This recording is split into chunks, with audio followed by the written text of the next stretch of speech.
بەهەماهەنگی ناوبەرە یەکیتیا ژنên کوردستانە سووریێ و یەکیتیا خوێندەوان و جوانên دیموقراتی ڕۆژئاوا بیرئانینە شەهیدبوونە لەیلا قاسم هاتە لێدارخستن بە بەشداریە هێژمارێک ji jinan û kesên siyasetmedar li navenda yekîtiya jinên Kurdistana Sûriyê li bajarê Hesekê. شهيدة ما ليلى قاسم أو روج أم تجاري جبير ناكن وبنفس الوقت ما تخصت أم رجع دايك إحياء بكن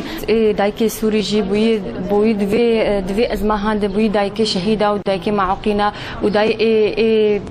زاركي وان دوري وان شوية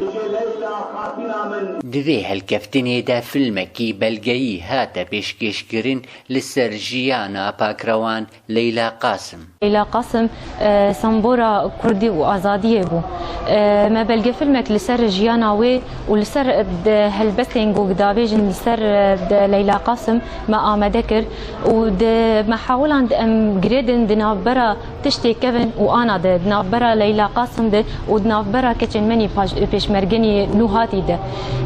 براستي جر ليلى مر شهيد كت دوسا ليلى حزار ليلى شين هاتن ودتش دواري سياسي دبه دواري لشكري دبه وتبدا جي آمدن بخوينا خو دياري كرد وكردستاني بكن واخا خو بأف بدنجي وهروها يكتيا جنين كردستاني تقول ديار كرن لجنين بشدار وهالبست هاتن بيشكيش كرن دذي هالكفتني ده درباسكن دلالة البردلة ليلى قاسم جارا يك پاشێ ببە شۆڕەشبان وڵاتی خۆپاقیشکە ji rejimên bêûjdan بیرئانîna Leyla Qasim ji ber jina Kurd bû û ti carî nayê ji bîr kirin yanî lazim em vê rojê bi bîr bînin û roja dayîkê jî ji ber dê diya Kurd gelek kar û xebat kiriye. وەکە تێزانین لەیلا قاسم ئەنداما پارتی دیموقراتی کوردستانی di دوازدێ meha Gulanê de sala